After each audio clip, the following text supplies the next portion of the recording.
Hey folks, welcome back to another episode of Divine Independence. Coming to you solo today. Michelle had to take some time out of town just to get a little bit of downtime, switching off from one job there, and just needed some alone time. I tried to get a neighbor, Vianney, on, but she is really, really busy battling away with a complete terrorist of an infant, which I get it. I get it. Anyone who's done any parenting, you get it too, because when they don't want to cooperate, they do not cooperate. So that's what she's battling with today.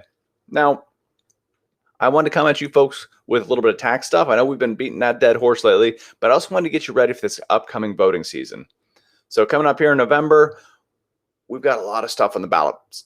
And when you get into the voting box, you say, what is this? I don't have time to look up on my phone every single little thing that is on here. So try and prepare for that a little bit ahead of time.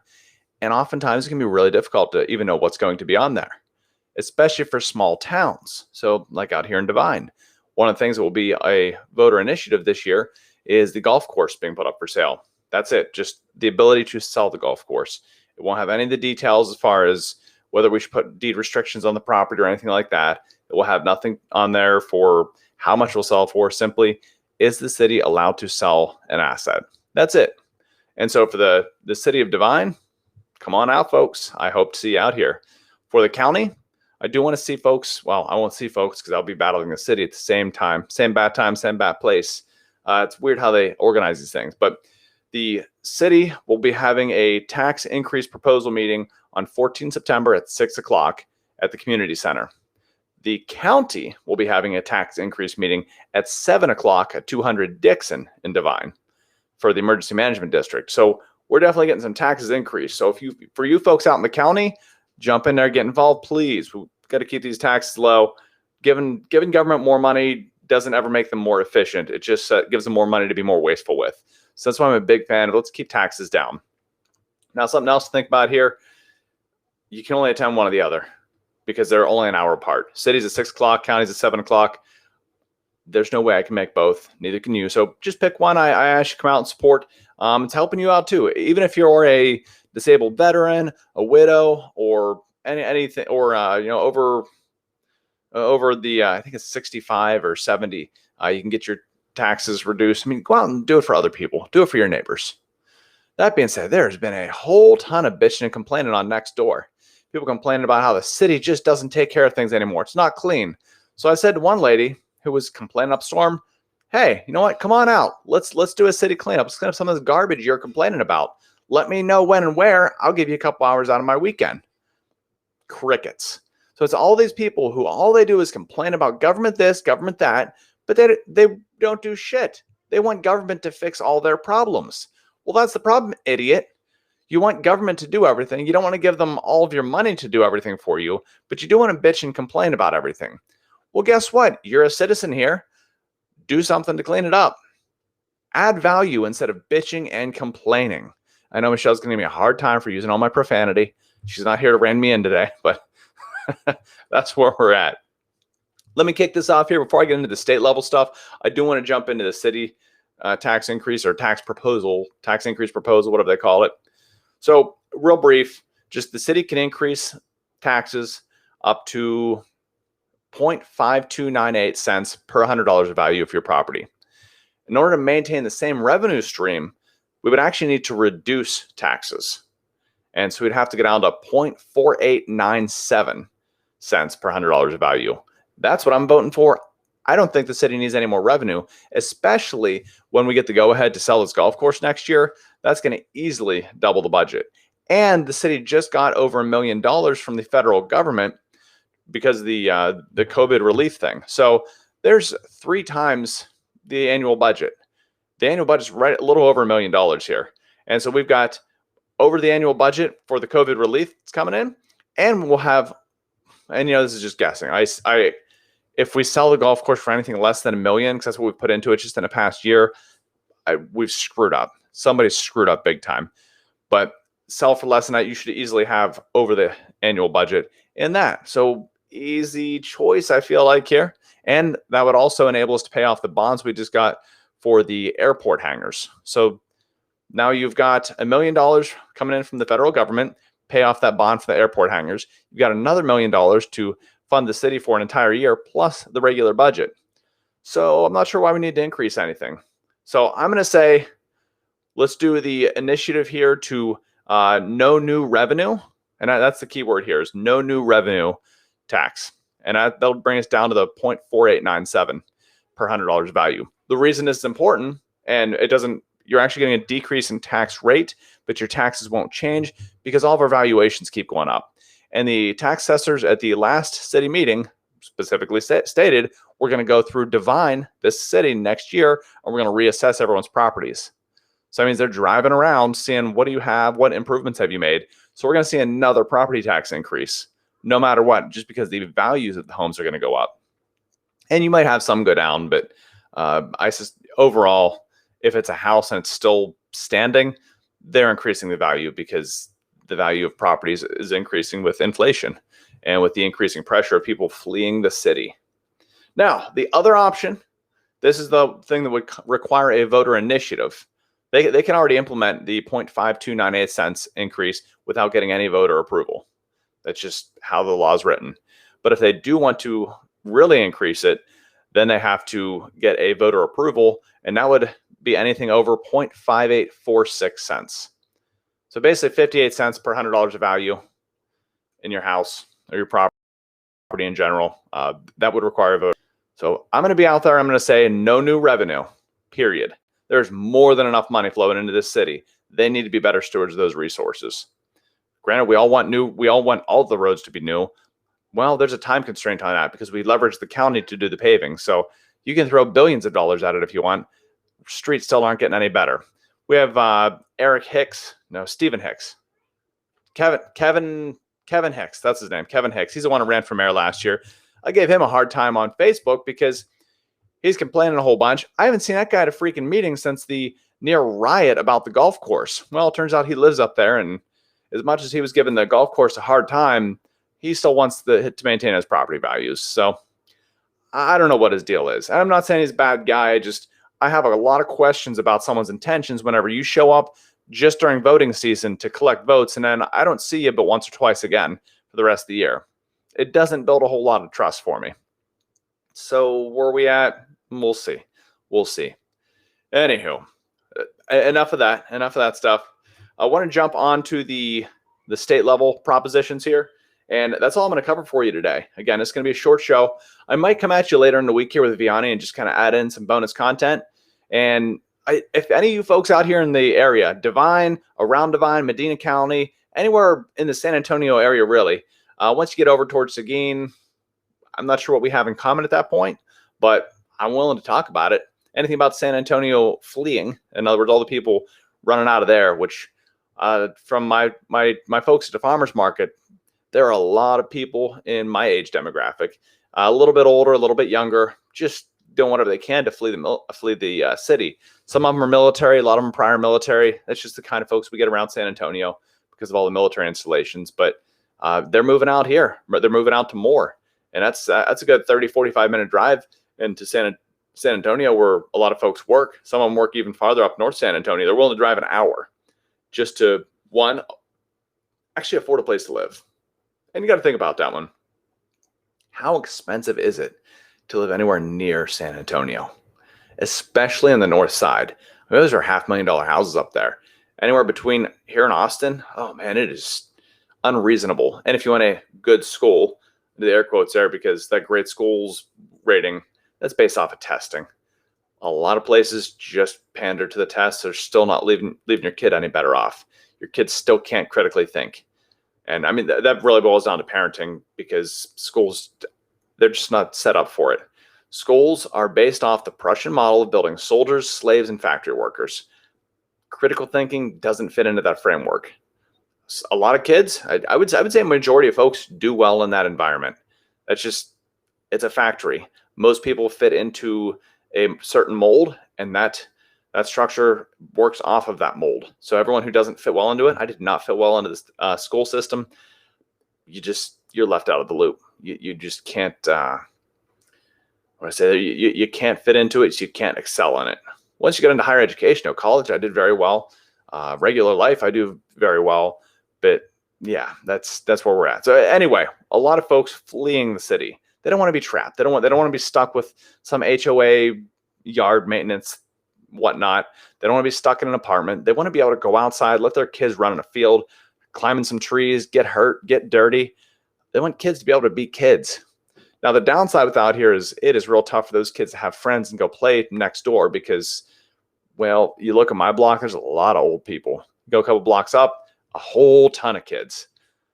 It's just kind of the luck of the draw. We moved to a block that just had a whole lot of old folks and abandoned houses. That being said, the city's been jumping on those abandoned houses, and they're starting to clean them up this week, actually. I've seen several folks getting on that. No one wants to sell a house. I'm happy to take that, and we'll get it renovated. And I know a couple folks looking to move out here. That being said, if you're another one of those folks looking to move out here, I do have a few leads on houses for you if you're interested. Also, rentals, if you just want to try it out first and see how the city of Devine treats you, or maybe you want to wait for the right opportunity in terms of property out in the county, let me know. Reach out. I'm on Float, and you can check me out next door. Also, make comments in the YouTube or Odyssey. Divine Independence on both Odyssey and YouTube. Odyssey is the spinoff of Library, LBRY. With that, let me go ahead and jump into the main topic here, which is the propositions at the state level elections this November. I don't have the actual people for the elections. I just have the propositions. Proposition 1 is Rodeos essentially can now conduct charitable raffles. No big deal. Cool. I guess it's a big deal down south where, it's the Bible Belt, really. Folks consider that gambling in a lot of areas. So it's just kind of getting up to date with the times, and people are being a little more accepting of that sort of thing. Proposition 2, counties can now issue bonds for infrastructure and transportation projects in underdeveloped and blighted areas. Now, why that is significant, you can have something like the city without voting or anything like that. They just go ahead and get $1 million loan to do whatever. So kind of concerning there. Now, I would say the safety net-ish thing is they're not allowed to promise more than 65% of revenue to paying off those loans. But that's still a whole lot of loans they can start taking. But it is specifically in undeveloped and blighted areas. So maybe we'll see better highways out here. I don't know. I don't really like the idea of government taking out loans. Government can't maintain or manage revenue as it is. So it's all that's doing is kicking the can farther down the road. They get a ton of money in revenue as it is, and now they want to borrow more. So I don't know. I'm not a big fan of it, but at least there's some bit of a safety net there. They can't go over 65% of revenue for the payoffs, but that's a whole lot of debt they can take. So not particularly excited about that one. That being said, something I want to mention here, I do have the link to the actual, to an article for reformaustin.org. And then I've also got the links for each of the propositions. So you've got House Joint Resolution 143 is the first one. House Joint Resolution 99 is the second proposition, and so forth. But I have the links in there. You can actually look up at texas.gov and see the full text. Proposition 3 ensures religious institutions are not closed by any legal structure. Bottom line, people were real upset that churches and temples, synagogues were closed down during COVID, and we're not happy with that. So this law just says, state, you can't stop people from doing their religious stuff, period. And it goes back to my earlier comment. It's a very religious area down south. So that's what drives things. It's a cultural thing, and you're not changing that. Proposition 4, a change in requirements for state justice of the Supreme Court, justice of the Court of Criminal Appeals, justice of a Court of Appeals, and district judges. Check this one out. This is kind of crazy. You have to be a U.S. and Texas resident. How have we gone this long that that's just now being added? Could you be a New Jersey or a Mexican resident before? I don't understand. How does this work? I just don't understand how that was a requirement. And I clearly don't have the background to understand why this was added in, but I suspect there was a reason. Every rule is because there's a reason for that rule's existence. So this is one of those. Kind of crazy. Also, you have to be a Texas resident and practicing law for 10 plus years for the higher courts, 8+ years for the lower courts. So that's Supreme Court and Court of Criminal Appeals. District judges and magistrates, those are the 8 years. Candidates with a revoked license are now banned from being a judge. Wow. How is this, again, this is one of those things, how is this not a thing? You get some crappy shyster lawyer, and now we're just now saying you can't be a judge?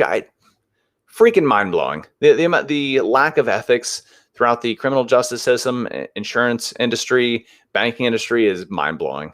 I've got family that works in some of those areas, and even medical. Just no ethics whatsoever. Everything's about the bottom dollar, and they don't care who they screw over trying to get there.